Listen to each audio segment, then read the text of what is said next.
Good afternoon, America. Today is Tuesday, October the September. I'm sorry, Tuesday, September the 5th. I just keep wanting to go into October. I don't know why, but it is Tuesday, September the 5th, and it is 3:46 p.m. We're going to start off with Psalms 124. Praise to God for his deliverance of Israel, a song of degrees of David. It has 8 verses, predominantly pink for witnessing, 1 verse of red for discipleship, and 2 verses of blue, the last 2 verses, for salvation. Let's begin. If it had not been the Lord who was on our side, now may Israel say. If it had not been the Lord who was on our side, now may Israel say. 2. If it had not been the Lord who was on our side, when men rose up against us. 3. Then they had swallowed us up quick, when their wrath was kindled against us. 4. Then the waters had overwhelmed us, and the stream had gone over our soul. 5. Then the proud waters had gone over our soul. 6. Blessed be the Lord who has not given us as a prey to their teeth. Amen. 7. Our soul is escaped as a bird out of the snare of the fowler. The snare is broken and we are escaped. 8. Our help is in the name of the Lord who made heaven and earth. You know, America, there are 2 laws here in this world. There's the laws of God and there's the laws of man. You must decide which laws you will abide by. You must abide by the laws of man, because this way we are able to live together in harmony. But the laws of God are superior to the laws of man in any era. In any era. Okay? We're going to redo confessions. That will be Psalms 32. I'm sorry I wasn't able to upload it, so I had to erase it. It is a short psalm. It only has 11 verses. But it's a powerful psalm indeed. And it talks about the blessedness of one whose sins are forgiven. And it is a psalm of David. It was given to the musician Michelle. It has blue for salvation, orange for your faith, pink for witnessing. We have 1 split verse. It's part black and it's part green for love. I'm sorry. Yeah, it is part black and part green for love. It has 11 verses. Let's begin. Blessed is he whose transgressions is forgiven, whose sin is covered. Blessed is that individual whose transgressions is forgiven, whose sin is covered. 2. Blessed is the man unto whom the Lord imputeth not iniquity, and in whose spirit there is no guile. Blessed is the man unto whom the Lord imputeth not iniquity, and in whose spirit there is no guile. 3. When I keep silent, my bones wax old through my roaring all the day long. This is King David speaking. 4.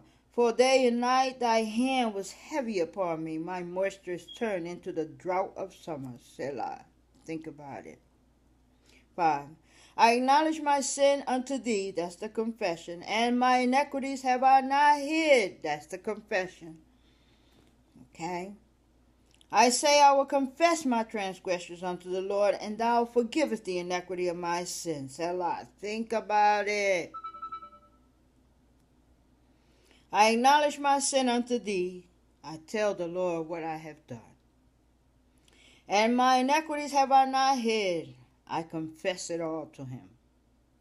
I say I will confess my transgressions unto the Lord, and thou forgivest the iniquity of my sins. Selah. Yes.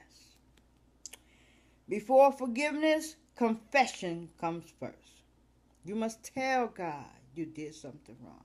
You must admit to God that you have sinned against him.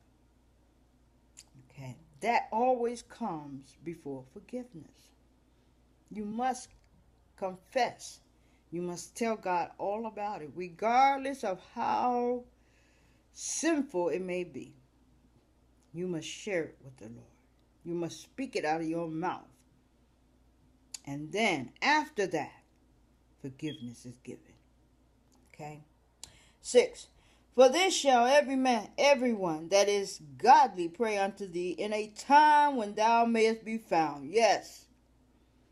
Okay? Surely in the floods of great waters they shall not come nigh unto him. Yes.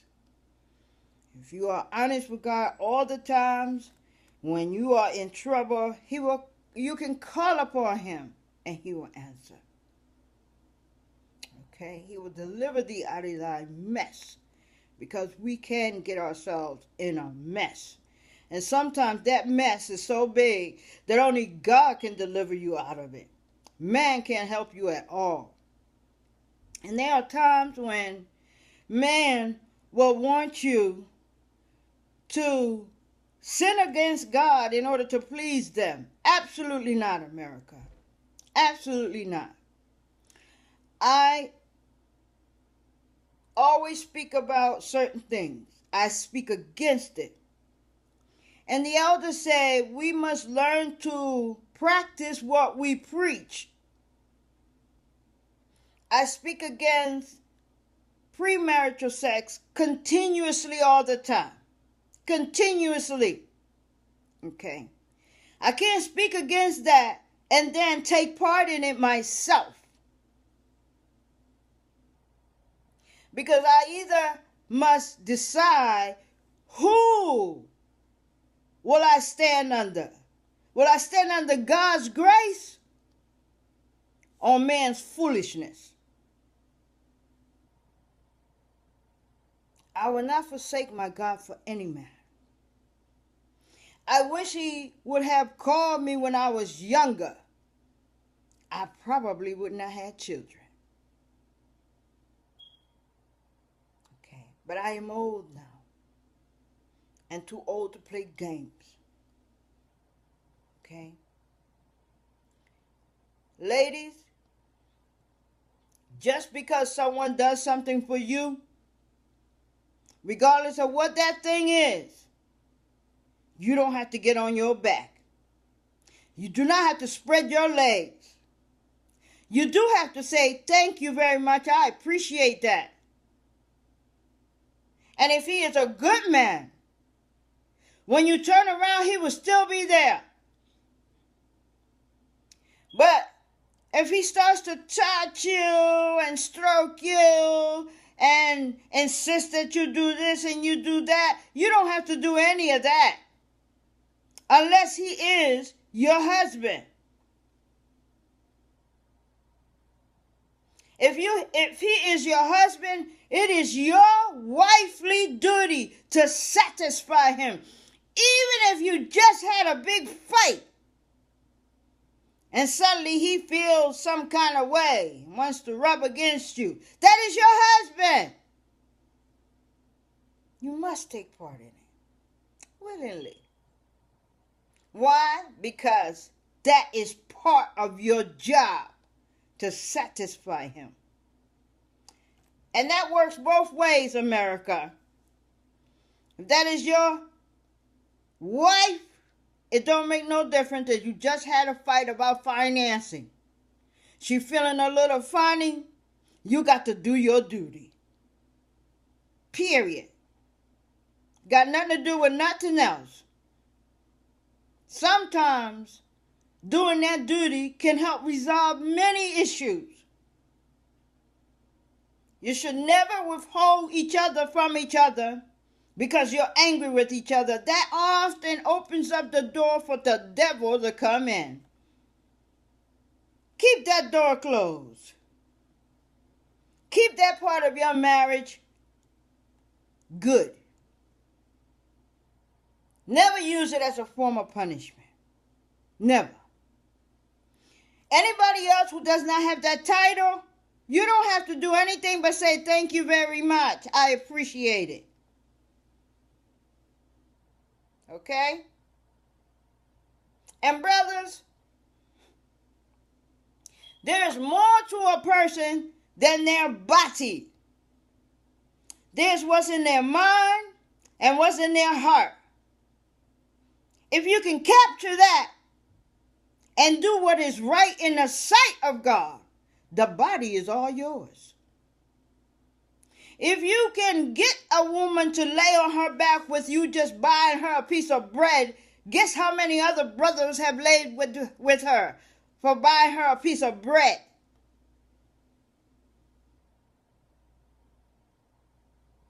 I'm speaking of this because it is an epidemic today. My sisters, my young daughters are bringing out that out of their womb that is not blessed. There are two types of children. There are those that are conceived on holy ground, and there are those that are conceived on unholy ground. How do you know the difference? Well, if you are a husband and wife, when you conceive that child is a holy child. That is the story behind David and Bathsheba.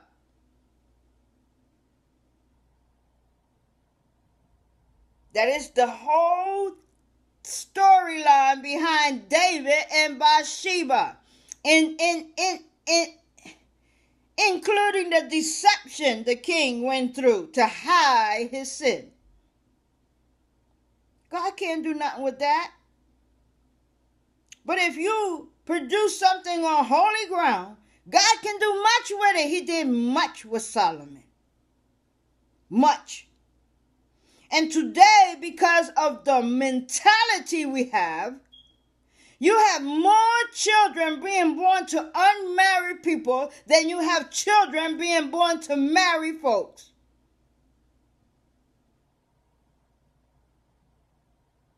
Because you have adapted this man's way of thinking. Okay? We got to stop that. Let's continue. It was worth saying that. Each time I say it, it's worth saying it and repeating it to you over and over again. Because you have ministers, women, who are betting someone who is not their spouse. And the church knows all about it. You have men betting the women in the church. And the church knows all about it. Everybody's cool with that. Okay.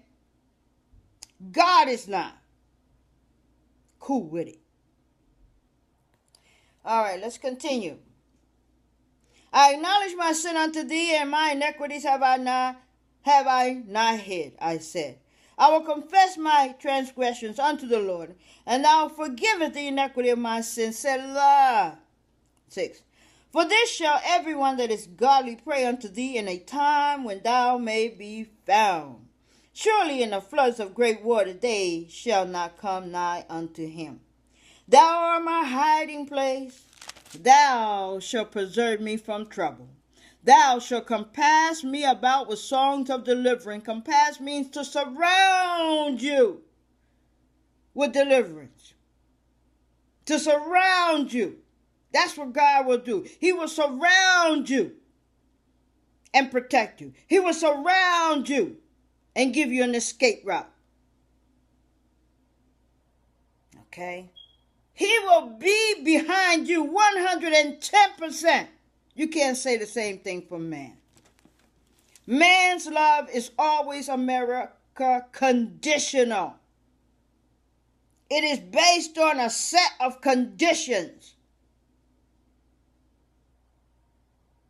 God's love is genuine.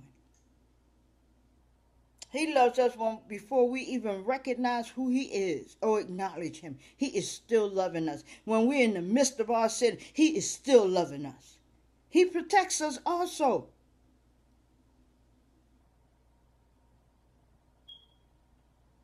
Okay?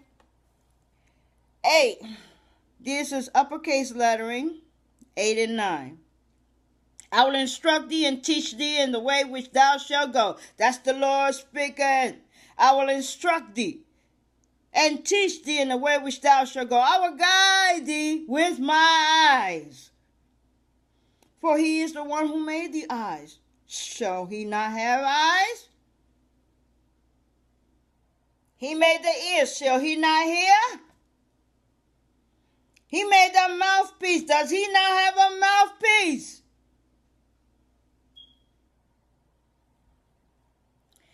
Nine, be ye not as the horse or as the mule, which has no understanding. Don't be like the mule or the horse, lacking understanding. Because the people died for the lack of understanding. Be ye not as the horse, this is uppercase lettering. Be ye not as the horse or as the mule, which has no understanding, whose mouthpiece must be held with bit and bridle, lest they come near unto thee. What is the beginning of understanding? What is it that you must have in order to get understanding? You must have the fear of God. Comes before wisdom, knowledge, and understanding. Those three go hand in hand. 4. Fear, wisdom, knowledge, and understanding. What comes first? Fear. You must fear God. Then he will give you wisdom to obtain understanding. Of what knowledge? It goes in that same order. Fear comes first, wisdom comes next.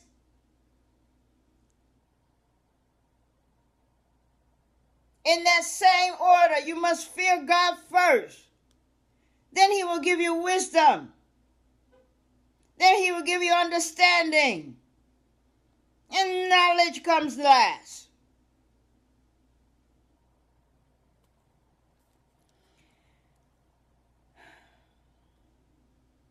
Be ye not as the horse or as the mule, which has no understanding, whose mouth must be held in with bit and bridle, lest they come near unto thee. 10 is that split verse I was telling you about. The first part is black. Many sorrows shall be to the wicked. And that's not just a saying, that's a promise. Many sorrows shall come upon the wicked. Many, though the world may love them. They meet some pretty horrible demise, the wicked do. They don't live to see old age because they fear not God. The green part says, but he that trusteth in the Lord, mercy shall compass him about. But he that trusteth in the Lord, what will surround you? Mercy.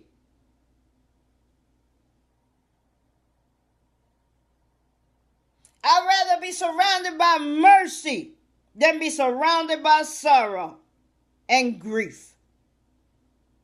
Any day, any year, any hour. 11. Be glad in the Lord and rejoice. Yes, be glad that he came and suffered for us. Be glad. Be glad and rejoice. Not after you have gotten what you wanted. Rejoice before you get it.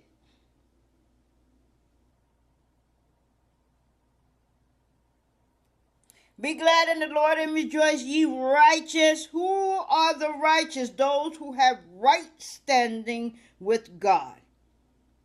Not those who go to church every Sunday and put something in the plate that doesn't make you righteous. What makes you righteous is that you have a right relationship with God. Period. Be glad in the Lord and rejoice, ye righteous, and shout for joy, all ye that are upright in heart. Shout it out. Okay? Now let's. Oh, Lord, I don't have it with me today. Okay. For some reason, I don't have my emergency preparedness book with me. I am so sorry. I will make it up to you tomorrow. In the meantime, may the peace of God be upon you. May the protection of God surround you. May the will of God come from thee. Until the next time, thank you very much for listening to us here at Spiritual Water. My name is Brenda Guerrero. Enjoy the rest of your day.